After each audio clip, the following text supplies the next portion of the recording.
이 한동훈 전 대표에 대해서 적어도 이번 윤리 심판을 통해 가지고 당원권 정지 한 6개월만 묶어도 만약 지방선거 끝내고 난 이후에 비대위가 꾸려지더라도 그냥 한동훈 전 대표가 차기 전당대회는 출마 못하게 되는 거거든요. 그러니까 적어도 한동훈 전 대표가 차기 전당대회 지방선거 결과에 따라서 당내 질서가 재편되는 과정에서 한동훈 전 대표가 차기 전당대회 출마만 못하게만 막아도 된다. 이게 최소한으로 깔려있는 복선이고 만약에 좀 더 나가게 된다면 저는 정정식 정책위원장이라든가 이렇게 과거 진짜 친윤의 핵심이었던 분들이 정책위원장으로 복귀하는 걸 보면 결국은 윤 의견이 사실상 이제 당을 접수하는 거나 마찬가지거든요. 고성호 유튜브도 입당하고 그렇다면 결국은 내일의 어떤 윤리 결과는 앞으로 아마 한동훈 전 대표에 대해서 윤리에 출석해서 공개적으로 소명하라고 하는 그 망신 주기부터 시작해서 결국은 영구적으로 아마 국민의힘을 영구적으로 아마 퇴출시키는 그런 식으로 아마 진행을 하려고 하지 않을까. 2024년 12월 3일 선포된 비상계엄은 상황에 맞지 않는 잘못된 수단이었습니다. 그 책임을 무겁게 통감하고 이 점 국민 여러분께 깊이 사과드립니다. 윤어게인 절연 없는 계엄의 극복이라는 것은 허상입니다. 윤어게인 절연도 반드시 필요하다는 말씀을 드리고 싶어요. 이렇게 바로 며칠 전에 윤어게인 계엄 옹호 그리고 부정선거 음모론의 상징격인 그 사람을 공개적으로 당에 영입하는 그림을 만들어 주면 이 당이 진정으로 윤어게인과 계엄을 극복하려는 의지가 있는 것인지 의구심을 가질 수밖에 없는 행동이거든요. 어제도 저희가 잠깐 얘기를 했지만 한동훈 전 대표가 지적한 대목은 여기입니다. 윤어게인과 절연이 없으면 계엄 극복은 허상이라는 얘기예요. 먼저 이준호 대변인은 이 지금 인터뷰 어떻게 들었는지 궁금하네요. 이제 계엄에 대해서 이제 지도부 차원에서 사과한 게 지금 어제 한 게 7번째입니다. 당 이제 공식 입장은 여러 번 사과를 했다. 그리고 지금 이제 장도영 대표도 아주 강경파였지만 그럼에도 불구하고 신년 들어서 사과를 했기 때문에 더 이상 사과할 필요는 없는 게 아니냐라는 이제 그 정도까지 사과를 했다라고 저는 생각이 들고요. 또 하나 이제 윤석열 전 대통령과 관계에 대해서는 아마 이거 같습니다. 이제 형사재판 진행 중 아닙니까? 형사재판 진행 중인데 그 결과가 나오지도 않았음에도 불구하고 그 관계에 대해서 어떻게 딱 못을 박는 이런 얘기를 하는 게 나중에 결과가 무죄가 나온다든가 예를 들면 무죄가 나온다든가 또는 형량이 생각보다 작게 나온다든가 또 형량이 세게 나온다든가 이런 거에 따라서 굉장히 달라질 수 있는 거거든요. 그래서 그 결과를 보고 윤석열 전 대통령에 대한 당의 입장을 공식적으로 내려고 하는 게 아니겠는가 그렇게 생각해 봅니다. 그 얘기는 그러니까 장도영 대표가 어제 윤 전 대통령 언급을 안 한 거는 1심 선고 보고하겠다는 얘기예요. 그런 의미로 볼 수 있는 거죠. 그 결과에 따라서. 네네. 그럼 배경을 한번 짚어볼게요. 한 전 대표가 이렇게 뭐라고 그럴까요? 직접적으로 장 대표 어제 기자회견 한 거를 비판한 이유는 싸워보겠다는 얘기입니까? 그래서 제가 볼 때는 한 전 대표 입장에서는 그다음 비상계엄이라든가 탄핵에 대해서 일단 보수 정당이 제대로 하려면 윤석열 전 대통령과의 어떤 정치적 어떤 절연 또는 결별이 분명히 필요하다고 얘기를 하는 부분이 있는 거거든요. 근데 저는 방금 얘기한 것처럼 장동윤 대표가 지난번 24시간 필보를 할 때 그때 보면 비상계엄은 잘못됐고 위헌적이고 불법적이고 헌법재판소에서의 탄핵을 다 수용을 하되 단지 그때 좀 주저하고 조금 신중하게 생각하는 부분이 뭐냐 하면 본인이 판사 출신이다 보니까 어쨌든 지금 윤석열 전 대통령에 대한 내란 재판이 진행 중인데 본인이 사과한다고 하는 이런 부분들이 1심 재판에 영향을 미칠 것처럼 생각을 하고 있는 것 같더라고요. 그렇기 때문에 본인이 어쨌든 윤석열 전 대통령이 국민의힘 1호 당원이었고 전직 대통령이었는데 그 부분에 있어서 굉장히 좀 신중한 행보를 보이려고 하는 부분이 있었는데 어제 갑자기 저렇게 지금 사과를 들고 나왔거든요. 그렇다면 결국은 아마 사과를 하고 난 다음에 보니까 오히려 뭐 당내 김민전 의원이라든가 전환길 유튜버 같은 경우에는 계엄을 사과했다고 지금 문제 제기를 하고 있고 한동훈 전 대표 같은 경우는 윤석열 전 대통령하고 또 절연을 하지 않았다는 것까지 문제 삼고 비판하고 있고. 그러니까 이쪽으로도 하지 못하고 저쪽도 이 평가를 받지 못하는 그런 상황이기 때문에 저는 아마 장동윤 대표가 나름대로 어제 사과하는 두 가지의 저는 정치적 복선이 깔려 있다고 보는 게 첫 번째는 어쨌든 이제 대국민 사과를 통해서 이제 어떤 뭐 대국민 사과를 통해서 앞으로 이제 외연 확장을 위한 그런 기반을 만든다. 두 번째는 당내적으로 볼 때는 이제 내부 청소를 좀 하겠다는 의미로는 보이거든요. 결국은 방금 내부 청소? 내부 청소. 한동훈 전 대표. 그러니까 한동훈 전 대표하고 이제 일전은 불살 수밖에 없다. 그렇기 때문에 결국은 아마 지금 앞으로 계속적으로 오늘도 보면 당직 인선이라든가 여러 가지 부분들이 보니까 결국은 당내적으로는 아마 본인의 정치적 기반인 그런 어떤 윤 의견을 기반으로 한 그런 강경 보수로 나가고 그 네. 이후에 아마 유연을 확장하기 위한 그런 방법으로 나가려면 결국 어제는 저 상당한 정치적 복선이 깔려 있는 그런 대국민 어떤 사과가 아니었을까. 다만 저는 상징적인 의미는 있고 큰 발걸음을 뗐다고 생각하지만 여전히 외연 확대를 하려면 내부 통합부터 시작을 해야 되는데 예. 거꾸로 내부는 정리하려고 하는 그런 단계를 위한 그런 뭐 이 선제적인 그런 뭐 사과가 아닐까 저는 이렇게 보입니다. 그러면 윤리위부터 한번 보죠. 이제 논란이 많았지만 공식적으로 이제 출범을 하고 한동훈 전 대표, 김종혁 전 최고에 대한 당원 게시판 문제를 처리를 합니다. 여기에 대해서 한동훈 전 대표는 조작이라고 좀 규정을 하고 있죠. 그 얘기 한번 좀 들어보겠습니다. 조작이라고 얘기를 했는데 공당이라면 그럴 수 없다라는 얘기는 이미 판단을 하기 전에 한동훈 전 대표는 저거 조작이다라고 이미 규정을 내린 거거든요. 그럼 뭐가 나오더라도 반발을 할 수밖에 없는 거죠. 그렇죠. 이제 가족들이 한 부분은 인정을 했고 본인에 대한 부분은 이제 아닌데 지금 다른 동명이인도 갖다 놨고 네. 또 어느 정도 조작의 소지가 있다라고 이제 개념 규정을 했잖아요. 네. 그러면 이제 일종의 법리적 다툼을 하겠다는 뜻이잖아요. 물론 법무부 장관까지 해서 법리에 대해서는 잘 아시겠지만 그러다 보니까 아마 윤리위원장께서 그런 얘기를 일부러 좀 한 것 같아요. 의도적으로. 법률적 책임뿐만 아니라 정치적 책임까지도 그렇죠. 묻겠다. 네. 아마 이건 다분히 이제 정무적인 부분을 판단해서 한 부분 같은데 이걸 그냥 단순히 당내에서는 늘상 어떤 계파 다툼이나 이런 건 뭐 늘상 있게 마련이죠. 그 정치 이 범위 내에서는. 그런데 제가 보는 이제 견지에서 보면 대한민국이 어쩔 수 없이 70여 년 민주화의 그 길을 오면서 양날개가 같이 균형이 맞아야지 가는 그런 나라로 온 건 객관적 사실인데 예. 당내 어떤 논란을 하더라도 기준점, 즉 보수의 진정한 가치, 철학 이런 것들이 있고 거기에서 어긋난 것에 대해서 법적인 처벌을 하느냐, 윤리적인 처벌을 하느냐 이런 싸움이 돼야지 이제 그게 미래지향적으로 될 텐데 그게 아니라 이건 단순히 현상에만 집착하게 되는 거죠. 예. 보수의 근본적 가치, 철학, 국민에 대한 무한 책임, 노블리스 오블리제 이런 것들이 기준점이 되지 않고 현상, 누가 더 주도권을 갖고 있느냐, 아니냐, 힘이 세냐, 아니냐 이런 걸로 가다 보니까 사실상 어떤 메비우스의 띠에 이 무한 루프를 돌듯이 결국 승자가 없는 게임처럼 가는 것 같습니다. 예. 그러니까 윤리위원장이 뭐라고 얘기를 했냐? 법적으로 책임 하나, 정치적 책임을 얘기를 했어요.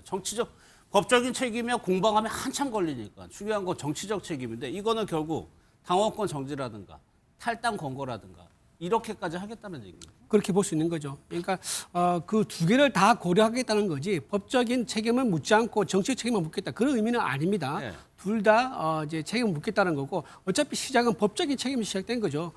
지금 당원 게시판에서 한동훈 가족의 IP가 한 집에서 계속 나왔던 거 아니겠습니까? 네. 전체 관련 글에서 90% 정도, 그러니까 87% 되는데 그게 전부 다 한동훈 이제 가족, 그러니까 뒤에 보는 내전에 다 갔다는 겁니다. 네. 그 사람들에서 나왔기 때문에 이거는 누군가 조직적으로 여론을 조작하기 위해서 활동한 팀이 있었다라고 밖에 볼 수 없는 거죠. 네. 그런 책임이 있었던 거고 또 한동훈 대표가 이거 관련해서 계속 아니라고 부인을 쭉 해왔고 말이 또 바뀌는 부분이 있었단 말이에요. 그런 부분이 있기 때문에 오히려 이렇게 당에서 정확하게 사무처라든가 당무감사위, 윤리위원 또는 서버업체 이런 쪽에서 증거를 가지고 논의를 하고 심사를 하고 있는데 이거를 조작이라고 공격을 하는 여기에 대해서 굉장히 괘씸죄가 아마 좀 있을 것 같아요. 괘씸죄가 추가됐다. 그럴 수 있는 거죠. 왜냐하면은 생각해 보세요. 이게 나중에 결과 나오면요 소송을 걸 겁니다. 걸겠죠. 소송을 네. 걸었는데 그거를 왜 우리가 이런 결론을 낼 수밖에 없었는지 입증할 수 있는 증거를 못 내놓으면요 그 뒤집어질 거 아니에요. 네. 그러면 당의 사무처에 있던 모든 공신력이 무너지기 때문에 철저하게 증거 위주로 해서 그 결론을 낼 거란 말이에요. 그렇기 때문에 조작이라는 것이 사실상 가능하지가 않죠. 그래서 저는 한동훈 대표의 출구 전략이 잘 이해가 안 됩니다. 이게 조작이 아닐 가능성이 대단히 높은데도 불구하고 왜 조작이라는 말을 계속 이렇게 반복하면서 선동을 하느냐. 그리고 또 하나 안철수 의원이 또 중요한 포인트를 짚었는데요. IP가 도용됐다고 그러면은 왜 고소를 안 하느냐. 여기도 답을 안 해요. 실제 도용됐으면 고소를 해가지고 자기 억울함 풀어야 되지 않습니까? 또 그걸 또 하지는 또 않아요. 그러니까 한동훈 대표 전략이 저는 잘 이해가 되지 않습니다. 그러니까 가처분을 신청할 거를 대비해서 지금 윤리위에서 준비를 그렇죠. 하고 있다는 말씀. 당연하죠. 꼼꼼하게. 예. 네네. 그러면 이런 저변도 혹시 깔려 있습니까? 굉장히 반발하고 있거든요. 반발해봤자다 당내에서 이런 인식도 혹시 그럼 왜냐하면 장동혁 대표 체제가 굉장히 견고하거든요. 장동혁 대표, 그다음에 예. 김민수 수석 최고위원, 그다음 신동구 의원, 김재원 의원까지 지금 현재 장동혁 체제의 어떤 지도 어떤 체제를 흔들 수 있는 그런 힘이 없는 거거든요. 그리고 또 지난 전당대회 때 결과도 보면 그때 김문수 후보, 그다음에 장동혁 후보가 나왔을 때 그때 이쪽에서는 이제 친한계인 조경태 후보하고 안철수 후보가 나왔거든요. 예. 근데 그때 어떤 득표율을 보면 강성 당원들의 비율이 한 70% 정도 됐거든요. 그렇기 때문에 결국 장동혁 대표가 생각할 때는 지금 현재 이 대표 체제를 흔들 만한 당내 어떤 반대파가 존재하지 않고 실질적으로 본인들을 지지해주는 강성 당원들 한 70% 정도 된다면 본인들의 뜻대로 한번 밀어도 된다는 생각을 하고 있는 거거든요.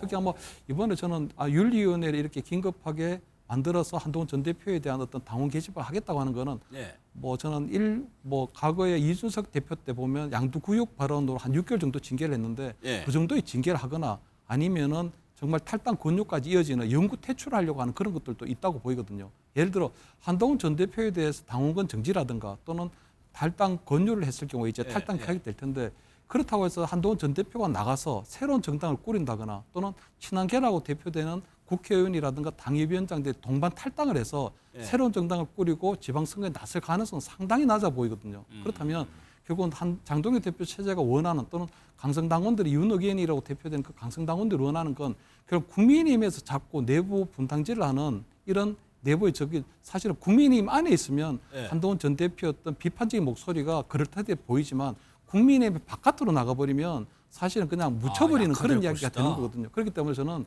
아마 그런 부분들을 염두에 두고 있지 않을까.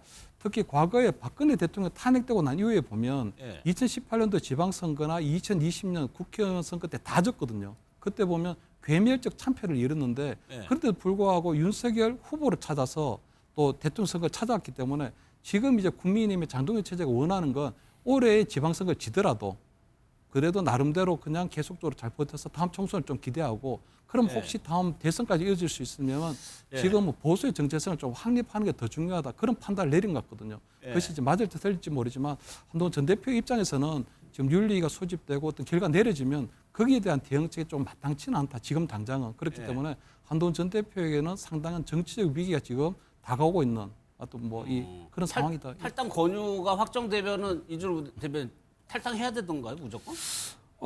확정되면 그렇게 해야 되죠. 확정되면. 권유 네네. 표현은 권유지만. 그렇죠. 네네.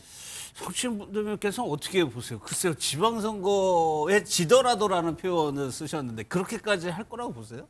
근데 뭐 지금 한동훈 전 대표에 대한 징계 여부에 따라 지방선거를 이기고 지고가 갈릴 거라고 보지는 않아요. 지금 장동혁 지도부는 저는 지방선거를 점점 그냥 상당히 포기하는 쪽으로 가고 있다고 보고 있고요. 그러니까 그 이후를 바라본다. 글쎄요, 지금 이번 지방선거를 버텨내지 못하면 장동혁 지도부가 유지가 될 수 있나요? 지방선거 정도의 전국선거를 참패한 지도부가 버틴 사례가 정당사에 있었나요? 없습니다. 그러니까 총재적 운영을 하던 시기 이후에 이 당원들의 국민들에 의해서 선출된 당대표 지도부는 무조건 전국선거에서 참패를 하게 되면 다 물러나게 됩니다. 그리고 그 사람에 대한 정치적 타격도 있을 수밖에 없죠. 그렇기 때문에 장동혁 지도부 당연히 이번 지방선거를 어떻게든 지더라도 향후를 도모한다? 아니, 전 그런 건 정치에는 없다고 보고요. 그렇기 때문에 지금 한동훈 전 대표에 대해서 지금 징계를 한다. 만약에 지금 뭐 법적 책임과 정치적 책임 다 묻겠다고 하는데 저는 그게 솔직히 납득이 안 가는 게 법적 책임을 어떻게 묻죠?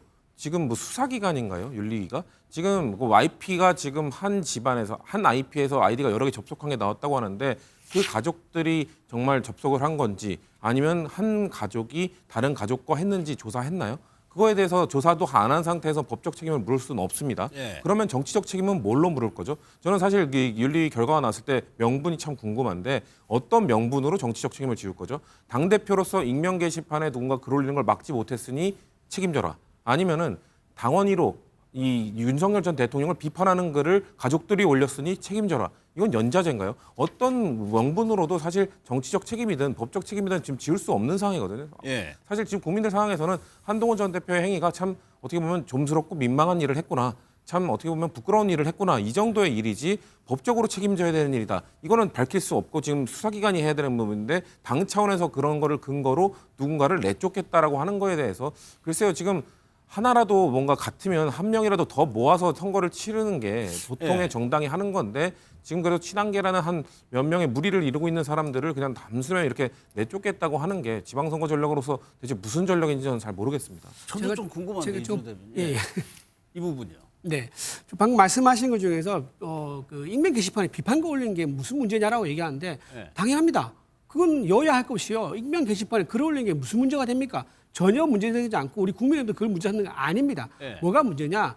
여론 조작을 했다는 게 그게 핵심 사안입니다.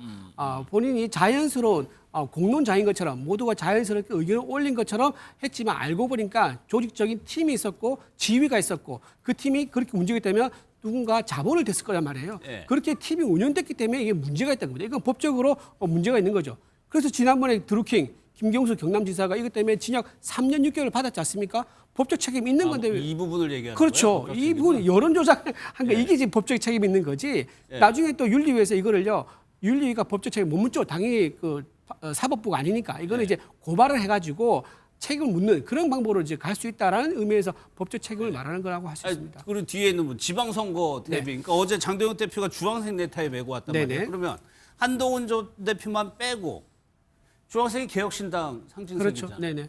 그렇게 연대를 하겠다는 겁니다. 그래서 지방선거에 대비하겠다는 거예요. 주황색 넥타이가 이제 그런 의미가 있죠. 네. 사실 이제 개혁신당과 연대를 해가지고 가겠다. 이미 토의교 특검 같은 경우는 이미 연대를 했지 않습니까? 그리고 앞으로도 민생 관련해서는 개혁신당과 같이 접점을 찾아서 일을 하겠다라고 신호를 이제 보낸 겁니다. 그래서 네. 지금 지방선거에서는 개혁신당과 아마 손을 잡고 갈 가능성이 높아 보인다 말씀드리고요. 네. 한동훈 전 대표는 누누이 이제 말씀드리지만 외부에 있는 50명의 적보다 안에 있는 한 명의 적이 더 위험하다고 장동혁 대표가 늘 얘기해왔기 때문에 아주 강경해요. 아마도 지방선거에서는요. 어제 이제 쇄신안의 핵심 제목이 이겁니다.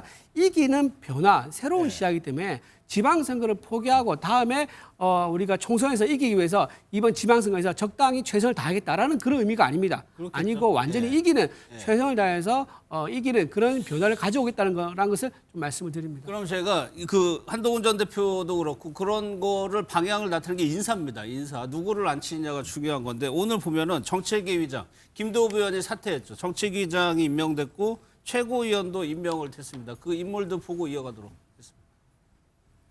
윤민우 중앙윤리위원회 위원장님이 임명이 되셨고요. 추가로 이인혜 윤리위원이 임명이 되었습니다. 최고위원회의 협의를 거쳐 최고위원 1인이 지명된 것이고요. 조광환 현 남양주시 병 당협위원장님이 지명되었습니다. 정책위 의장님 정점식 의원님이 지명됐음을 말씀드립니다.